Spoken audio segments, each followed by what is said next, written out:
Yes, I know that we are late. That is actually my fault, everyone, because I was the one who, give me one second, is I go here and I go there. All right, we're all good in the world. Well, again, discombobulated because we were talking. That's what we do. And we welcome all of you. Thank you for joining us. And by all means, we speak favor over us all. Nothing missing, nothing broken. And that's just how we roll here. And I see that we are, in fact, live. So we're good to go, ladies. So this is a second look. It's where we talk about things a second time. And I am the guy that has the favor on my life because I am joined by two of the most beautiful, enlightened beings I know of. That is Miss Trina Phoenix and, of course, Jennifer Roberts. I call her our Jenny. But yeah. So welcome, ladies. Welcome, everyone in the chat room. We love you. How are y'all? Good. Good. Don't speak at once. It's okay. You can talk. You're allowed to do that. I've been walking through walls of challenges, and I feel like I've been taking those walls on without gathering the bruises, initial blows, but then honoring spiritually them off very quickly, So it is about not we can't avoid challenges right now. You just can't.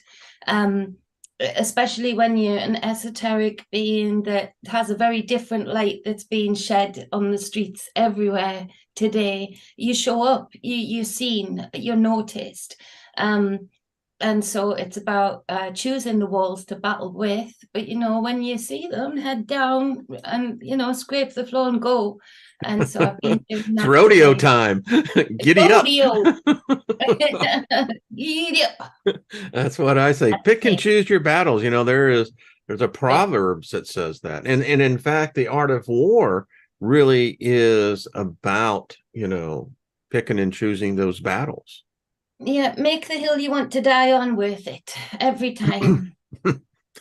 Amen, sister. High five. Kabash.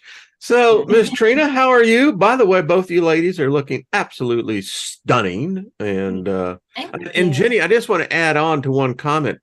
In the near-death experiences that I'm reading in the big book of NDEs, there is a light that some of us, it carries over to that other side. And I think there are a lot of us, those people.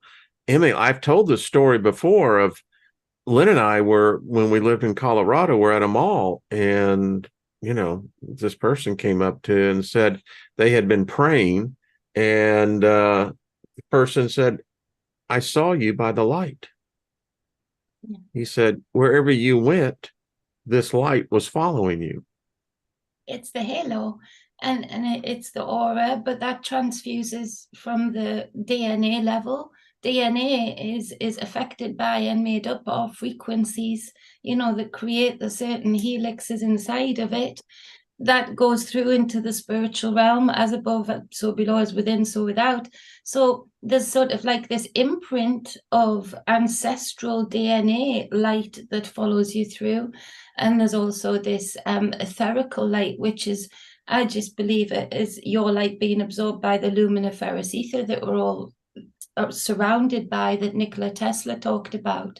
So, but you lose that light. Some people lose that light. Some people in the lifetimes that they have, and, simultaneously in the spiritual lives that they have, they dim that light. And it doesn't make for an easy transition all of the time. So what are they doing? Going into darkness? I mean... Well, the confusion. I find a lot of spirits are in this confused state or a semi-permanent state, where they don't have a direction. They're seeking Called direction. Ghostland. Or at least Yeah, that's what we've read here. It's a place no where man's land. don't Yeah, want to go. Just yeah, and it's an yeah, intense place. It's really intense because yeah. they're looking for light, so to hold on to and grab onto. So you've got to be careful going into no man's land. You go in and you come out, and it's a hard subject, I think, because a lot of people have been indoctrinated into the harps of heaven and the fire of hell. And as long Well, as I'm you talking say about people that yes, have actually crossed over and they get yeah, trapped there. Yeah. Yeah. yeah, yeah, Yeah. yeah, they do. They get So, stuck.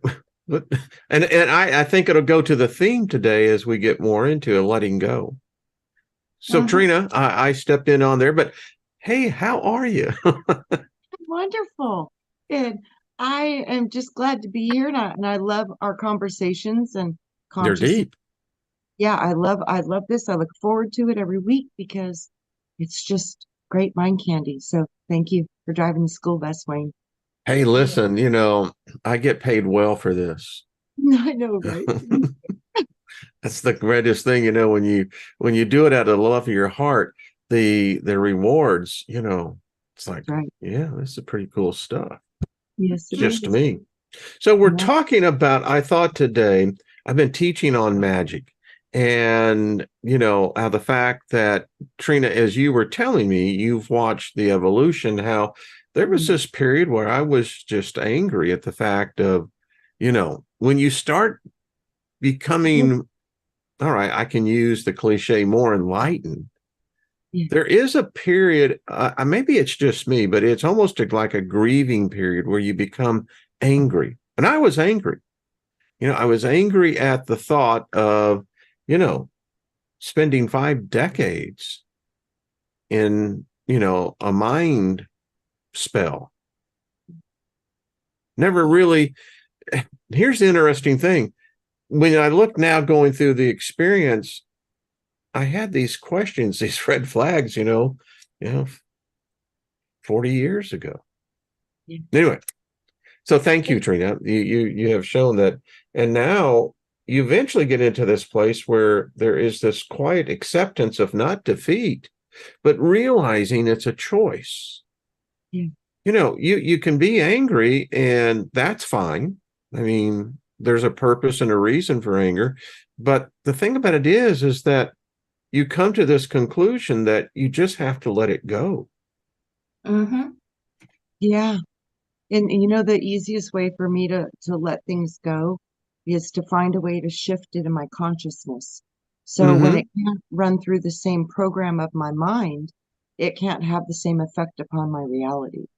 So that's my greatest tool. And you'll carry that knowledge over when you transcend, and I think that that's the one thing that Lynn and I were talking last night, over dinner, was the fact that the knowledge that we possess, I do not believe is lost. I No, don't. No. no, which is why it's Important. important to do the work here and Jay, the there. truth says, the truth will set you free and it will Yes. make you angry as hell at first. Break your heart. Yeah. Yes, like Break stages your of Betrayal, grief. It's yeah, true. Yeah, It it's is. It betrayal. really it is. And you I can was get stuck angry in at this God. I mean, Yeah. folks, when we lived in Colorado, down in the basement, I had some knockout drawn out. I was just, I was pissed off on so many different levels. Yeah. Yeah. And now you can come to a place where you can realize, well, that's how I learned magic. And that's how I learned faith. And that's Yeah. how I learned discipline. And that's how I learned action. And that's how I learned to work with other people to bring in the unity. force Yeah. of God in creation to create miracles in front of you. You learned all those tools because of that experience. And now, because you were always thinking it was coming from something outside of you, that was the breaking of the program. Now you understand that this is from something that we manifest from within us.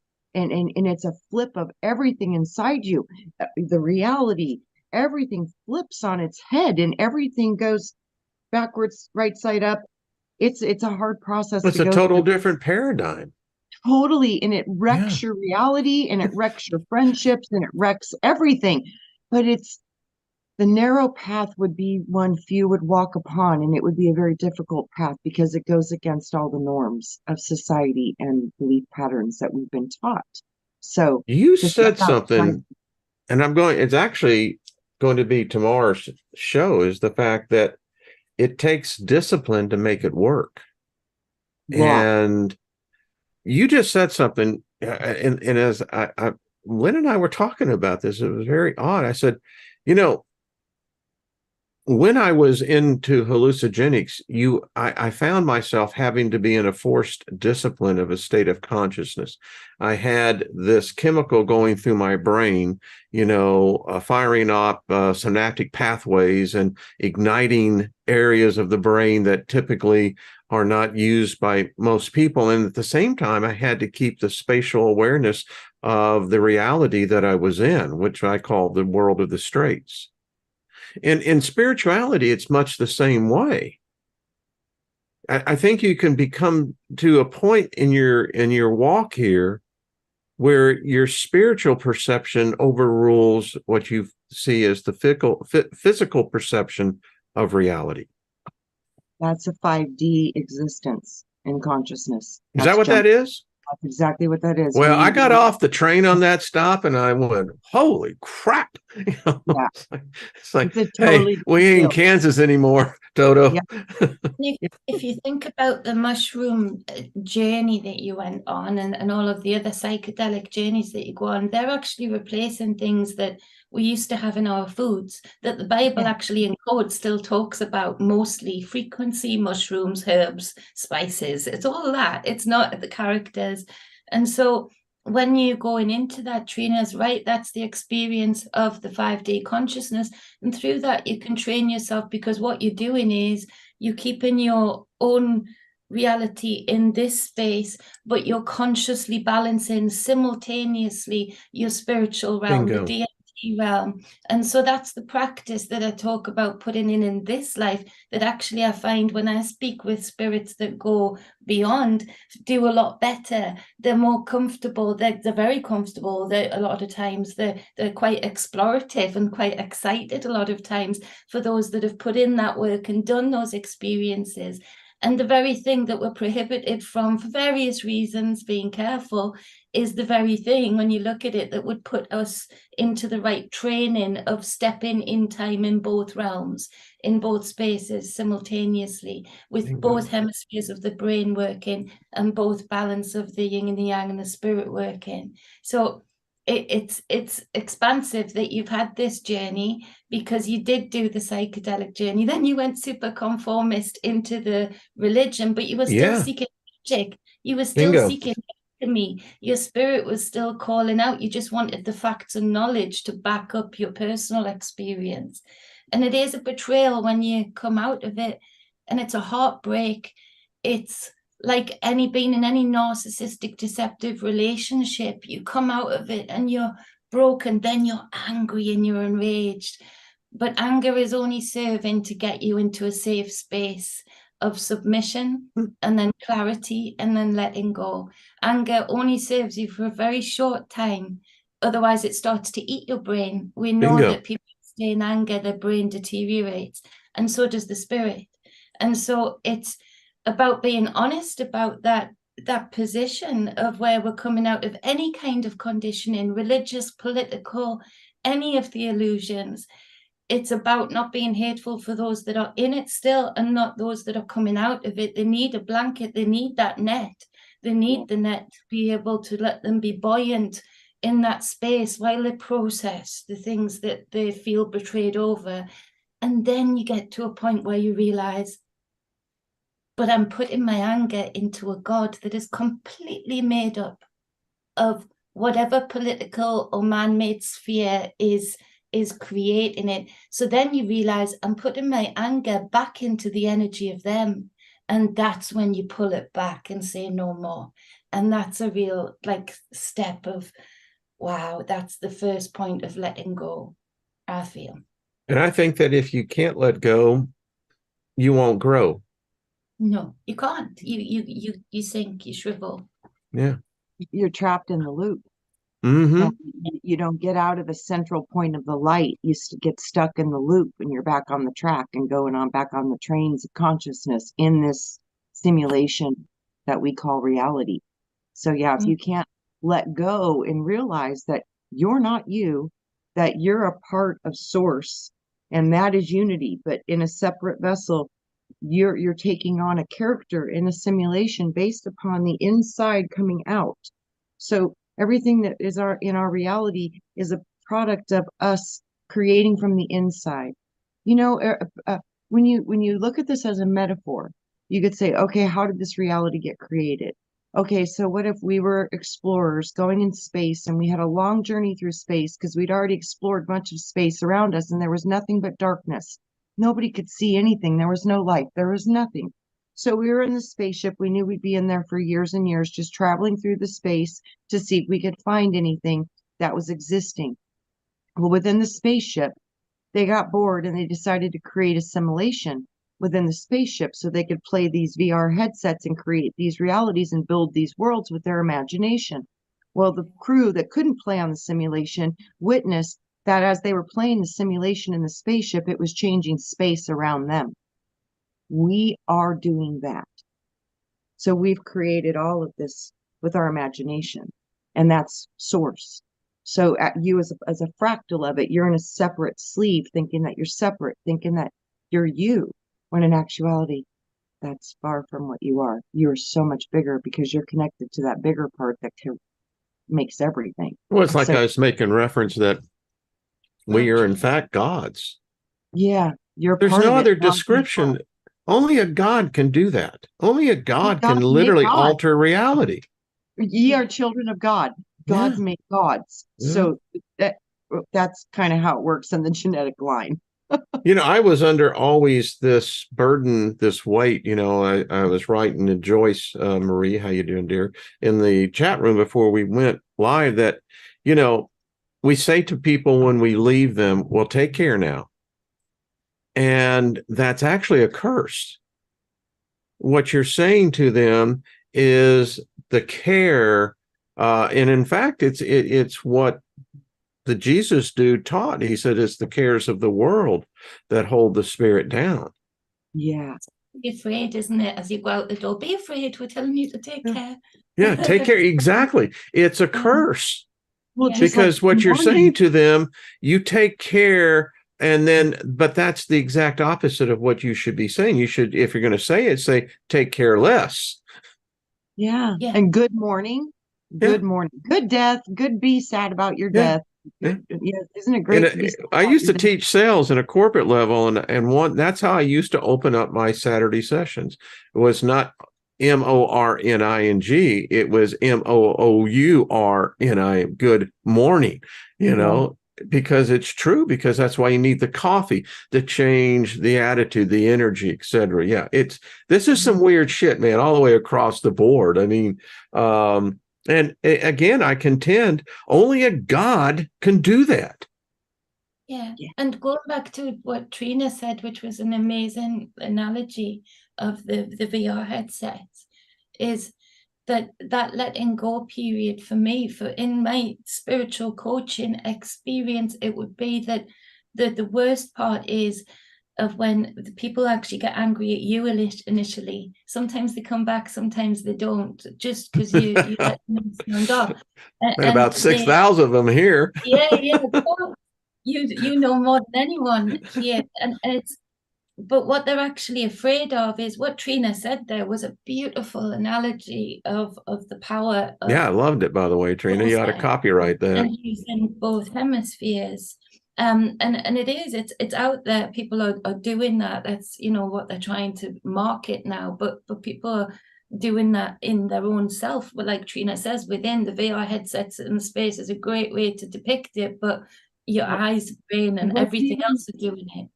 What's even worse is that I think it's even bigger than that, because I've seen myself in 3 different VR positions, in 3 different realities, all connecting to this one, which is the lowest level of the anchoring of my spirit.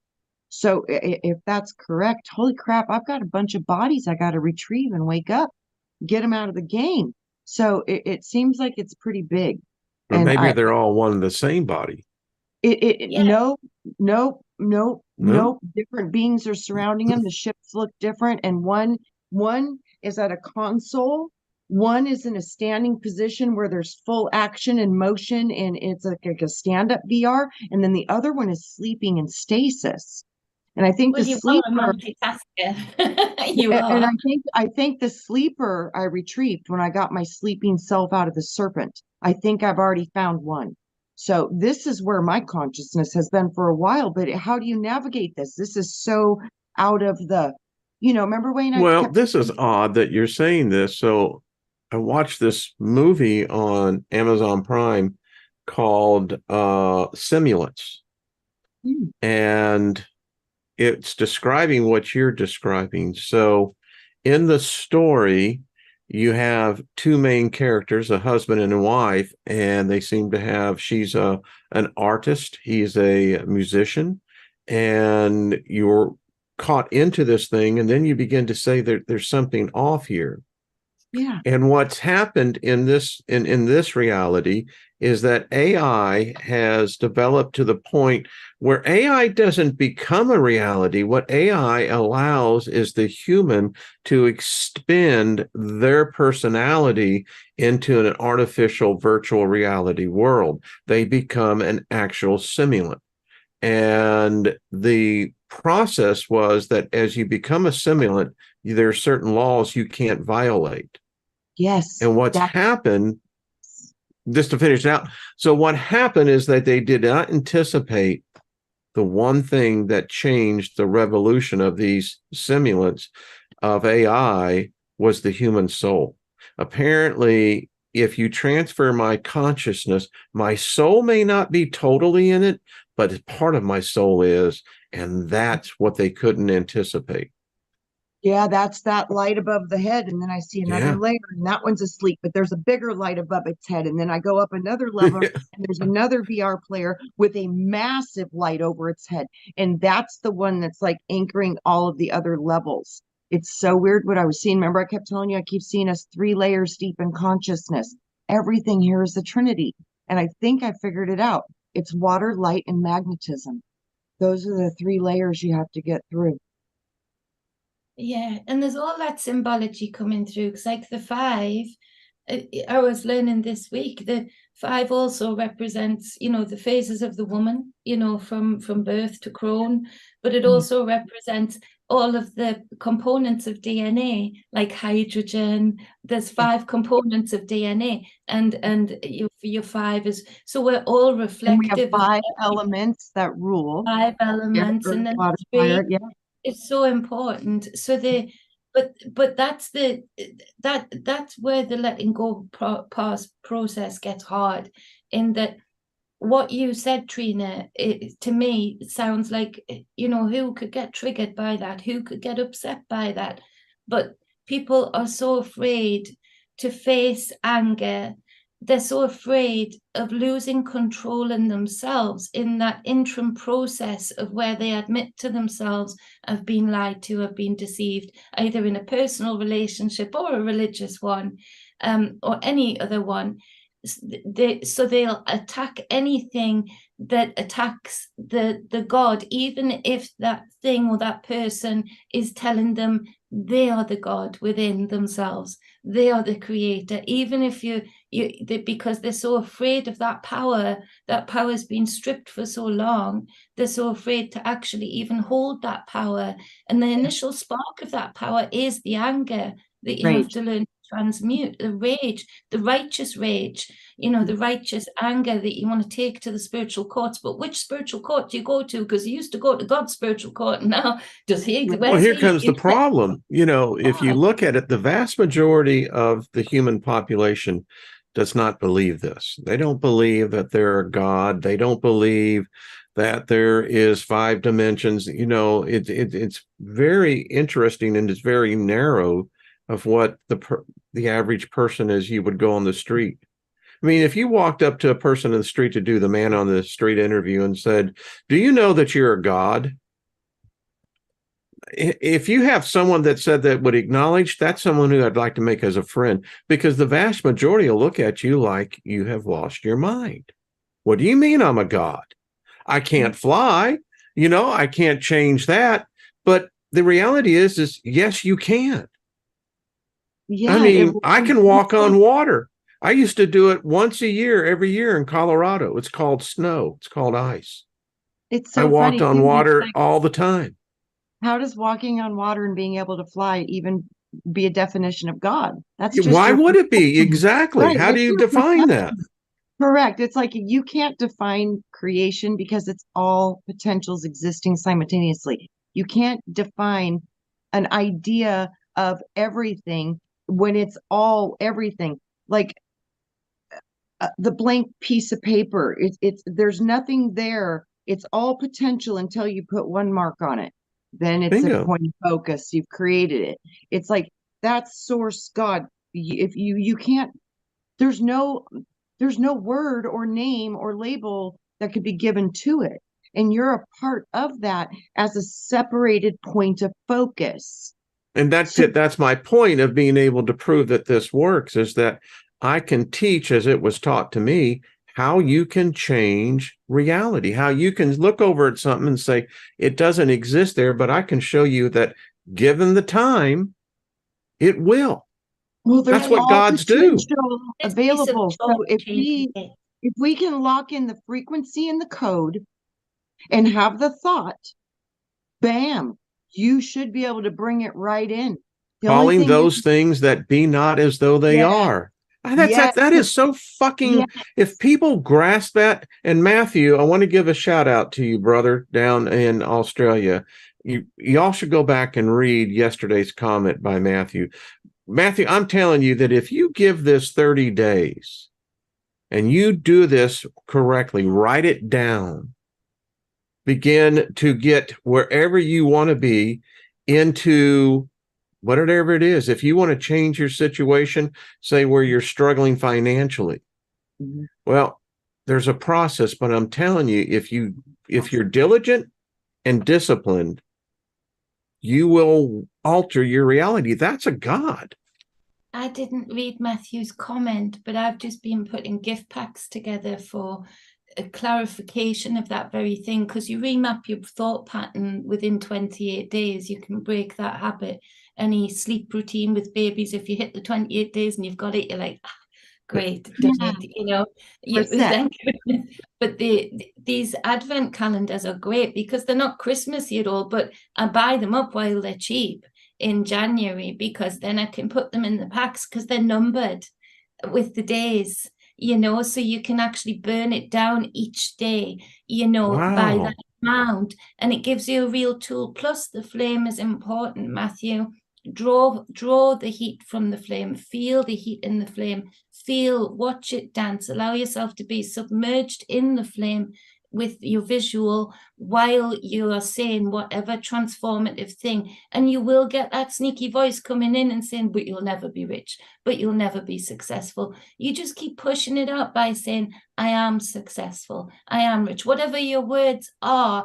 That I want you to be aware that we all do. I have internal dialogue that could drown you sometimes with this goddess on this side and this goddess on this side and me in the middle. And eventually I'll say, will you both shut up? And, Right.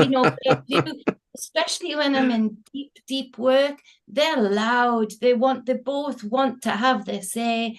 And so don't think you're failing when you hear those voices sneaking in. That is your opportunity to take your sovereignty over your inner dialogue and say, I hear you, but I'm saying this. And just keep repeating it. And those candles, if you can afford to get one of those, you can even then infuse some oil. Even if you just got olive oil, infuse it with your energy, put it on your hands each day, rub it onto your candle, infuse it with the properties, look up the properties of olive oil and speak that into the candle. All of this works. Yes, it's ritualistic, but it also helps to physically, scientifically, if you like, if that's what you're into right now, remap the thought pattern and break cycles. and it's not we've all got to continue breaking cycles. I'm breaking huge cycles with myself at the moment, but don't be afraid of that sneaky voice, and don't see that sneaky voice as a failure. See it as a strength that, yeah, I can speak loudly to myself when I want to, so I just need to speak loudly with different words, if that covers it. But I felt you needed to know about those candles. They're a great cheap way of seeing your progress and burning that down, and blowing it out each day. I'm telling you, it works. I know. I was so broke I couldn't afford to change my mind. And that's really being broke. And I learned a principle. What I did, I started mowing my neighbor's yard, because the one thing that's most valuable to me is my time. And by doing that, I was sowing. That's magic. That's occultism. I was using a process and a means, and by this, doing something that took effort of my own time, because that's the only thing I had. And it only took about 3 or 4 weeks of that, doing that regularly, that things turned around. And I've used that many, many, many times. Yeah. It works. It does. Matthew, I would say to you, if you're listening, start sowing. I'll just say this because this is how I learned. If you desire prosperity, then sow prosperity. And by sowing your, go ahead, hon. What's that? You can do that with a smile. As cheaply yes, you as can. Well, people are so downtrodden and worried. You can do that by packing somebody's bag of shopping when they've got a child with them, or an elderly person, or just me, somebody that, somebody like Trina or you, anybody to soothe. And you're actually soothing that part of yourself that wishes you had somebody would reach out and do that for you. And you draw it in by putting it out there. Like Trina said, you're creating it before you draw it in. You're putting it out there. You're projecting it. And Joe said, don't be afraid of that sneaky voice. It can actually lead us to our needs. And it does, because whatever that sneaky voice is saying loudly, you can flip it and reverse it and say, okay, so if it's saying I'm pathetic, so I need to understand that I need to love myself. Okay, I love myself. That's what I'm going to say today. It's don't be afraid of the inner dialogue. I would say is the biggest. One of my favorite questions when those negative voices come in the head. Whenever I can identify a pattern of that, the first thing I love to ask myself always is, when have I felt like this before? It takes me on a train of memories. And I can usually find the root. Once I can get to the root, I can look at, how did this affect my world? How did it transition? Did it benefit me or harm me? Was this a lesson that benefited me, even though it was hard maybe to go through this feeling? But that's a great tool if a lot of you want to get really deep into your own processes. When you feel something powerful or you recognize a strong trigger, ask yourself deeply in meditation, when have I felt like this before? And let your mind show you all the triggers that go to that same neural pathway line in your brain. And then once you can see a truth of it from a higher perception in your own mind, it'll wipe it out and move it into a new area of the brain, and it'll cause you no more problems. And the other thing I just want to go ahead, Jenny. Well, that just proves as well what Trina's just described, that you survived it. So it takes the fear of the current feeling of where you felt that before, because you remind yourself that I survived that. I came through that. That's what pain is. Pain reminds us of joy. Yeah. Yeah. So the balance is to find that place where I don't need joy or pain, right? Yeah, total peace. It's true. It sounds cold, but it really is. It's kind of that whole thing. That's the whole be still and know that I am God, Wayne. That's kind of when that serenity. There, kind of, you're there. And ladies, with success, I often think of the two of y'all and others, that when we do cross over, so if we take our consciousness with us, then we're already prepared for whatever there. I contend it's going to be a marvelous experience. This experience, I'll say, fine, but I can let it go. There's nothing I want back out of it. There, it was all right. If I've been here before, I don't know what I was thinking, but I'm not coming back again. That's my point. So I take it over there. If I know that this works here, as above, so below, what is on the outside is on the inside, is in the inside is on the outside. If those principles apply in the spiritual realm, the ethereal realm, then aren't we taking that creative power with us? And doesn't that make us? Yes. And that's why it's so important to get rid of your trauma and to be able to let Yes, go, thank you. and to be able to forgive. And there was a comment by Aaron in here who said trauma is stored in the body. It's like, absolutely, but it travels through the mind. So if you can change the mind, it can no longer travel down the same pathways in the body, but you can map trauma in the tissue, because that's what it does. Your body records trauma based upon the emotional imprint it had upon the body.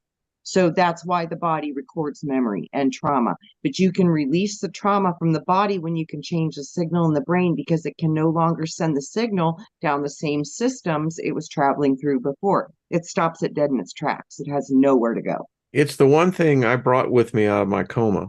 I was in there for nearly 9 days. All total, this is the truth I carried with me. And I was not allowed to travel, but I did anyway, because it was so important to me. I learned forgiveness. And the first thing I had to do was to go to the man who had traumatized me as a child, and how that followed me into my early adulthood. And when that moment came, it was amazing, because the walls and the barriers came down. And I've learned that I've had men steal from me millions of dollars. Yeah. And I don't care a vindictiveness. I really don't care anymore. It's like, so what? I'm still here. I'm still alive. Apparently it wasn't, life ending. So yeah. But anyway, that's the point, that forgiveness and then forgetting. Because if you forgive, but you won't forget, you've nullified the whole purpose of forgiving. Yeah, I don't like the forget part. What's that? I can't go with the forget part, because why would I give up the wisdom that I gave such a strong emotional charge to just simply get rid of it? No, I want to hold the knowledge, but I no longer hold the charge. That's the difference. Well, there's an expression in the book of Isaiah that says that I will, and let's understand, I'm not looking in the religious context. It says, but I will take your sins, or you can say your evil thoughts or whatever, and put them into the sea of forgetfulness and remember them no more. Mm-hmm. So from that aspect, it's saying that this God wants to put these thoughts and these memories into a place that they're no more. Mm-hmm. It's interesting now, as we're talking about it, I'm thinking about what the hell's going on here? Wait a minute. That's the recipe for amnesia. Yeah, I mean, isn't that exactly? I'm sitting here, this revelation is coming in, ladies. I mean, I'm going, now, wait a minute. Something ain't right here. See, folks, breaking that God spell, it fucking takes a long time.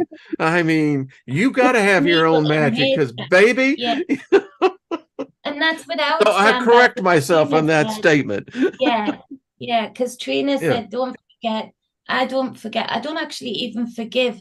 In my teachings, I don't have the capacity to forgive someone else for anything that they have done to themselves or me or another. What I do have is the capacity to let go, and let go cleanly, because I want to remember the wisdom, like Trina says, because I think that sea thing is a repeat of cycles. If you forget, you can repeat what you've forgotten. People have short memories, you can repeat the script. But the toxic black magic part of that is, and lots of people do it in their personal relationships, and it goes up and down the corporate ladders, wherever, workplaces, they forgive enough to keep somebody locked in with them, but then they retrieve the debt of this occurred sin whenever it suits them. And that is actually really dark magic. So the seemingly empath or forgiver can actually be a really dark character in the equation of any given relationship if they forgive with caveats to You be know, able It's to interesting, remember yeah. and drag it and that's back. why I use the word charge. I Yeah, forgive them and I have no more charge. I and you cannot don't charge them with it forget. anymore. Correct. Yeah. I give you free clearance. Thank you for the lesson. I now have the wisdom, but I no longer want to hold the pain or the charge. I've learned from it. I will not reproduce it because I now hold the wisdom of it. And now That's I right. can forgive you because I hold no more charge over you. When I And you're not release going my to taser charge, them with it when they least expect it, because they yes, disappoint you, yes. If It's I I love this, release, and I'm going to have to write this in my notes afterwards. It's another one of those things that you never considered because on the surface, to forgive and forget, right?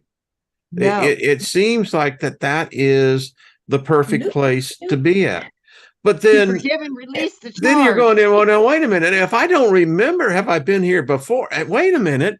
So, and then it is this amnesia trap that you get back into. Mhm.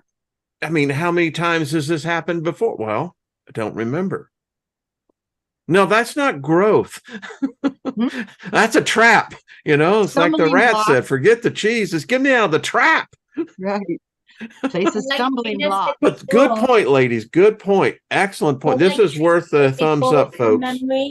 the memory thing that Trina said, when did this happen to me before? That ties into this very deeply in that the more that you decide that you have the sovereignty to forgive others and not forgive yourself, usually those people in those situations, and also but then to have that amnesia to forgive and forget, to say, oh, I forgive and forget, I Mm-hmm. cast it into the dark deep sea, which is a prayer I heard so often at church. And I would say, well, I'm not going to forget, I don't mind, I'm not going to hold it against you, but I'm not going to forget, but that's the part of where that memory thing, that's how cycles can repeat and repeat and repeat, and we're seeing it up and down the layers of this reality right now where we're shouting, how can people not see? And it's like, because they've kept forgiving and forgetting the same sins that have been cast upon them or that they've done themselves, so they can't remember when this last happened to them.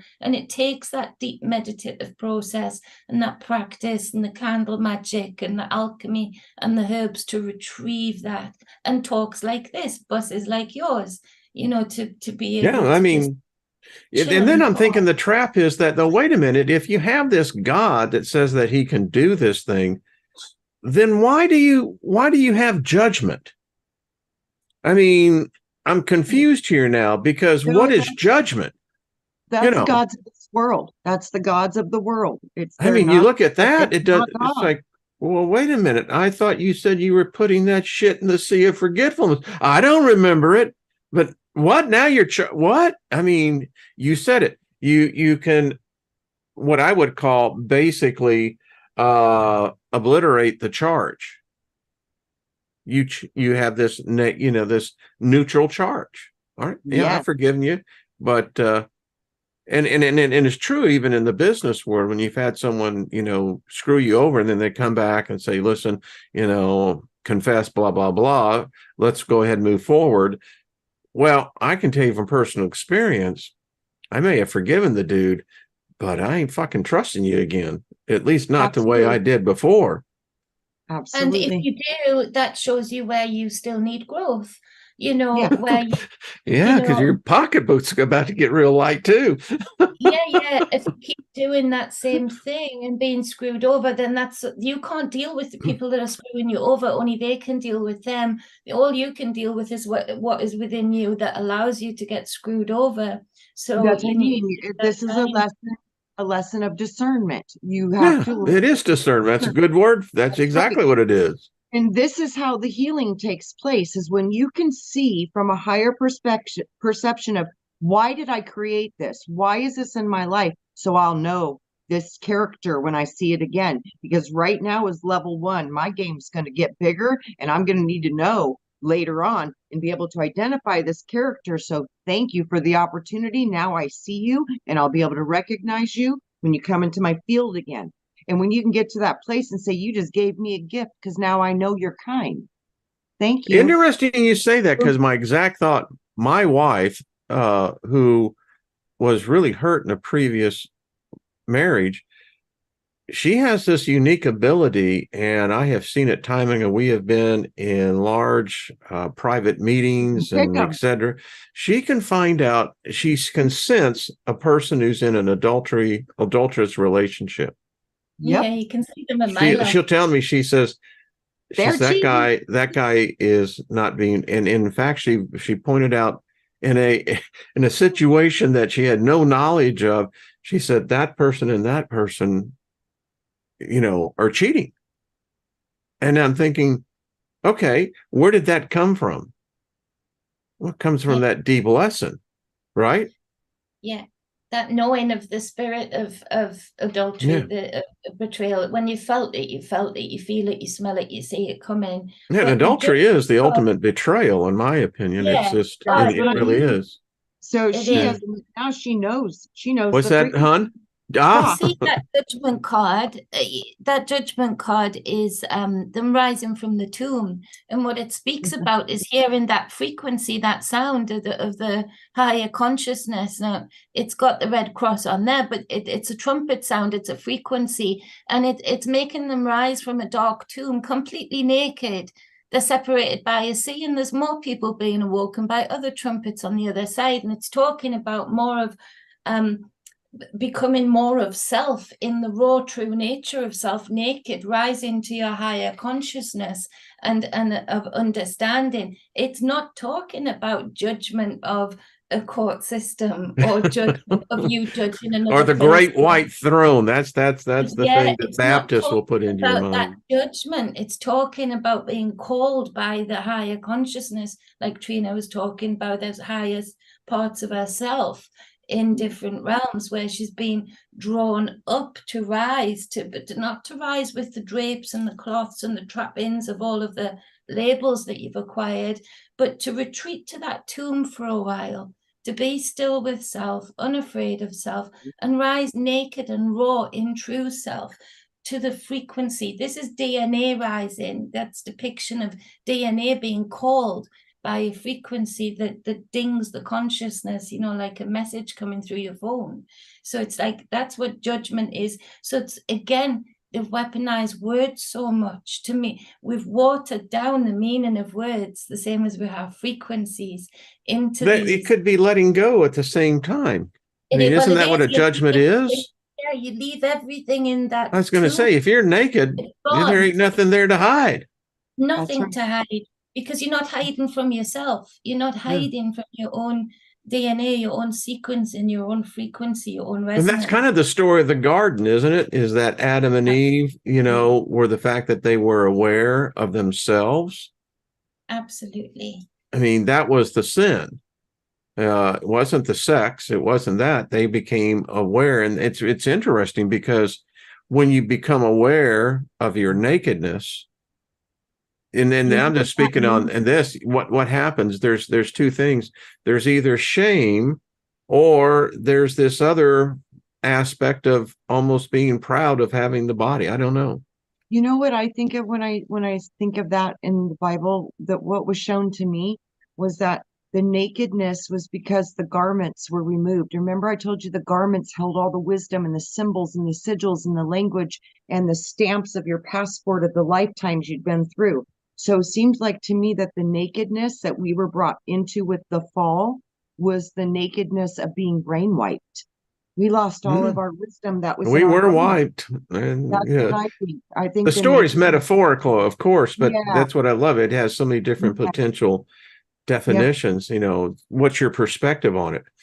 Right. Well, it appears, because again, how I look at the story now is that this was one messed up sex party that things got out of control and just freaking got out of control. And if you look at our whole woes, I mean, isn't that the story of Genesis 6, the fallen angels? Isn't that what they did? They came down and had relations with the women.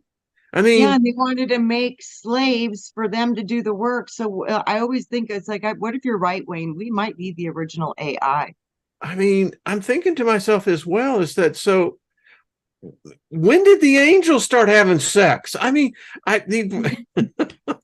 How's that happening? I'm totally confused on this, you know, and there's a lot of beliefs that now that teach that when we pass over to the other side, the same emotions are going to be with you. I mean, if you can't control your emotions here, we've all known people who go into fits of rage. I see them in spirit. I mean, it's intense. It is intense. It's an energy that I contend is almost of an energy of an alien force, because, but it needs that human spirit, that soul, to engage it. And then, wow, I mean, I have seen some people that, why you just go, this is not right. Anyway.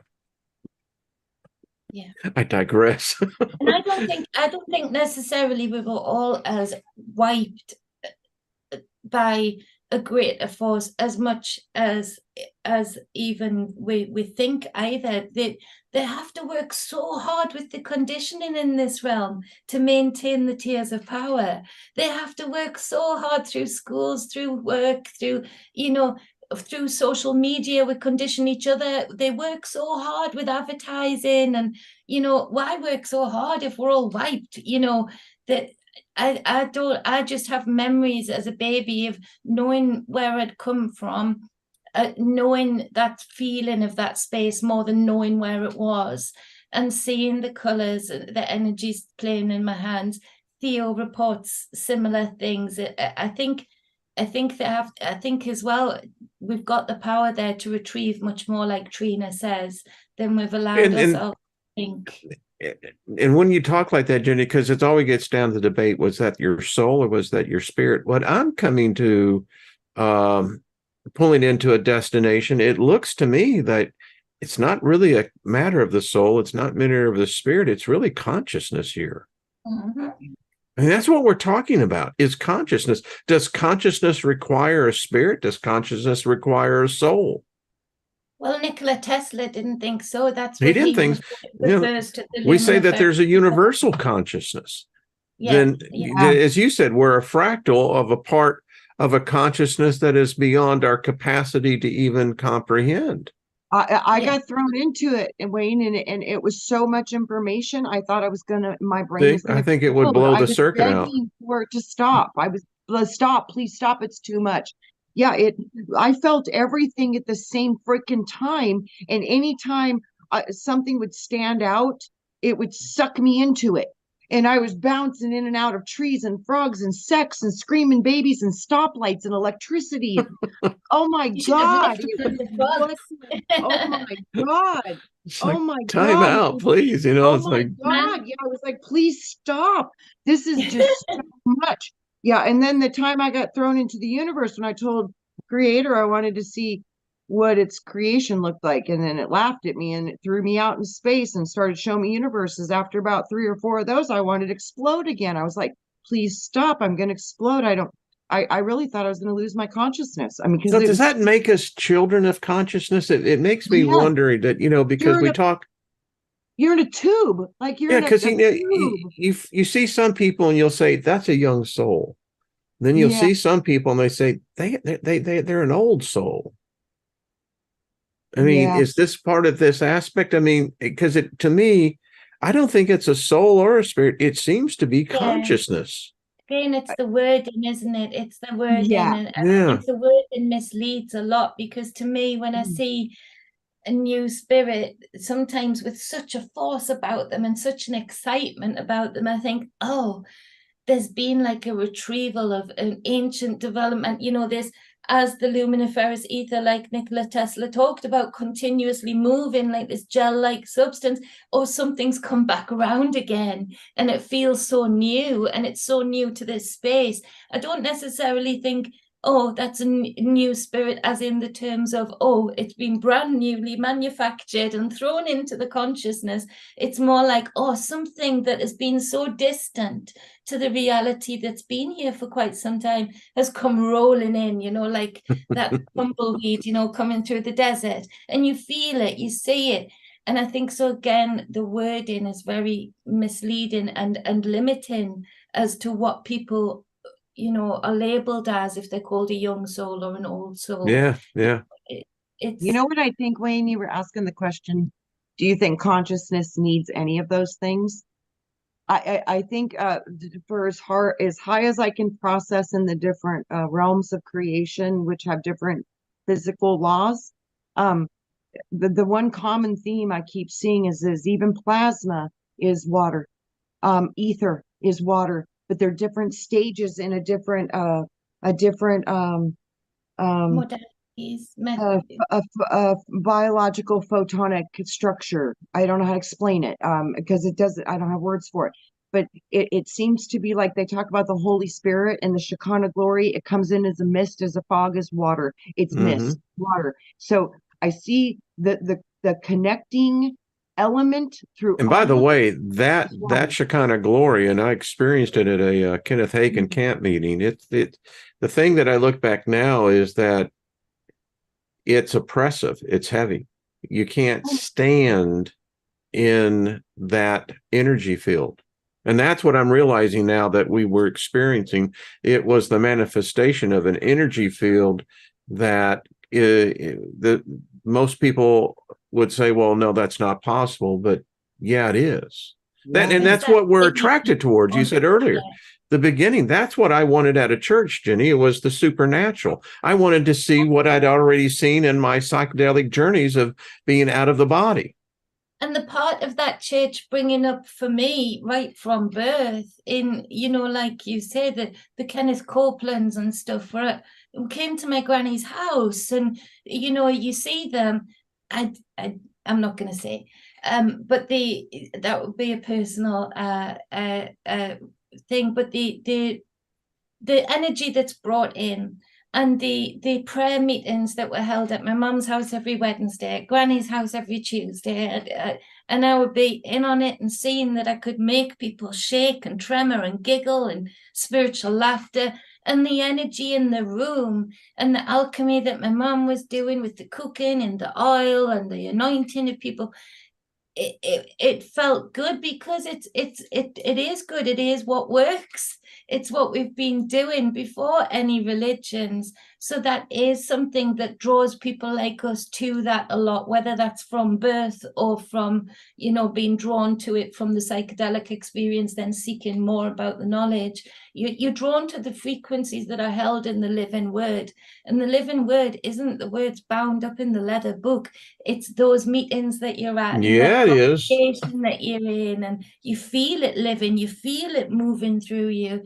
And people who haven't experienced it think people are falling over deliberately and it's an act. I can tell you it's not now. We used to have cushions for people, and catchers, and so it's Let me tell you something, my personal experience with Kenneth Copeland, and this is not a negative. I used to be a part of the Full Gospel Businessmen's Association. And so when Kenneth would come into St. Louis, he would, for his camp meetings, which started on Thursday and Wednesday nights, he would come to our small men's group, and it would be at a restaurant. The thing I learned about it, and the thing that I look at now at people like Copeland, and I know Joyce Myers the same way, they have a power that's fucking tangible around them. And I have seen this guy come out of meditative states, and he'll tell you he's praying in the Holy Spirit, but it's deep meditative states. And there is literally an energy force. And he has a rule, by the way, that when he exits these meditative states, no one can touch him. I was just going to say that. No one can touch him. If you touch him, it's hell to pay, because the meeting will not, it will be canceled. Because he's open, and he knows that. He's open. It's a powerful energy. It's all I can tell you. When he's tapped into something. It's water. I can be strict, but in daily life, I've just been thinking about that today when I hug people too much. I hug, and I'm quite, because they feel my energy, I can approach them and I know I can comfort and transmute, and I give it away too much because I take There's some on truth to that. True that. But Brandy, she's been throwing truth bombs in the chat. I love Brandy. I mean, she's right in there. She said before we should have been singing great thou art to ourselves, not, and that's what we were saying. Like, imagine all of us singing and we're putting it all into this vat. Bingo. Like the church vat, the church bank, and it's just sitting there and can be cultivated by the powers of that church or whatever meeting you're in.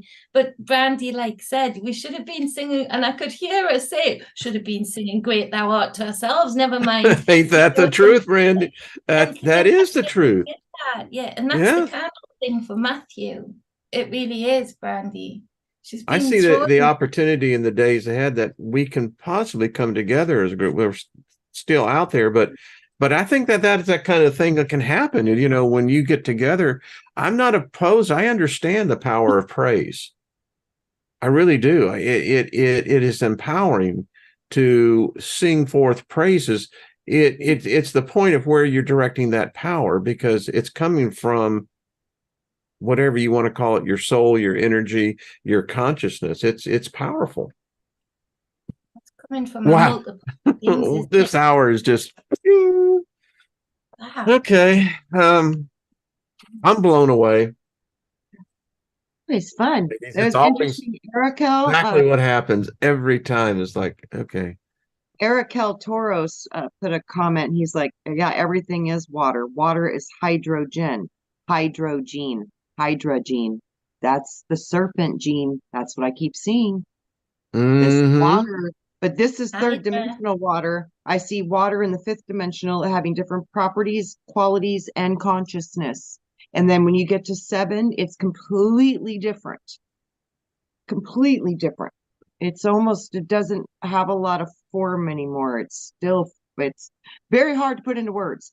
But yes, this water, you're right. And I think in this level of creation, the Hydra took over hydrogen. Somehow that Hydra it plugged into the consciousness of the organic water systems. Because I'm telling you, the serpent, the gene, it's serpentine. We're in the serpent system and it's in our DNA. I keep seeing that. There are Hydra things that have been put in our bodies, you know. Yeah, but I think we might be the original Hydra gene.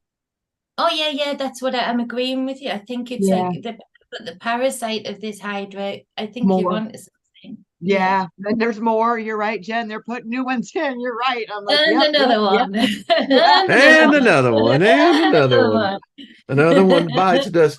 All right, folks, everyone in the chat room and all the moderators, thank you.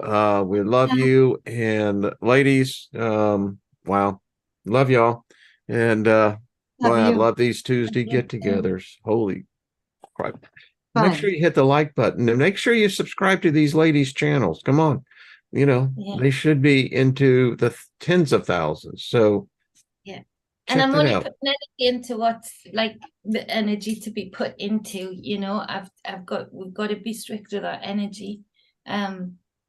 It's but here the energy's just, chat's been on fire because I've learned how to make my screen bigger behind the Zoom screen. So it's a lively group. I mean, there's no doubt about it. And I just want to say, Brandy, about coming together and singing, you know, I went to a lot of rock festivals, and I don't know about y'all, but maybe we were just a spiritual group, but we always got together and held hands and, you know, to have that point of singing and what have you. I mean, we were onto something. And can I just say, give Brandy the microphone. What's that? Give Brandy the microphone. That girl can sing. She has a beautiful voice. Well, Brandy, why don't you come on? Why don't you come on next week? We'd love to have you on. You know, why not? I mean, I'm serious. She's my little human jukebox. Okay, Brandy, you have an open invite, so that would be a musical get together. All right, everybody. much love to you. We'll see you on Wednesday, I guess. Yeah. All right. Until then, remember, smile. Laughter doeth the heart as a good medicine, right? Yes.